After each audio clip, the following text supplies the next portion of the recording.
আজকে আমি আমার ছেলেকে আমি 1 টাকা দিলাম।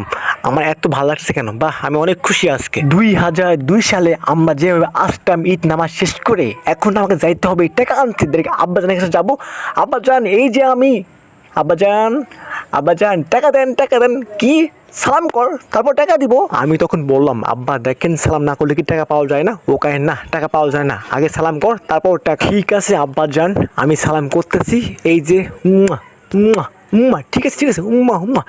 এখন তো হইছে ভাই, হইছে, থাম থাম থাম। হ্যাঁ আব্বাজান এখন তো সালামি দেন, এখন দেন, এখন আমি দিলে অনেক খুশি হব। যেইভাবে টাকা বের করতেছে মনে হচ্ছে 1000 টাকা বান্ডিল। দেখি যে 2 টাকার বান্ডিল। 2002 সালে আমাদেরকে এইভাবে 2 টাকা দিত, তাও আবার যদি কিপটা হয় তাই তো বলাই লাগে না, এই নাও তোমার টাকা।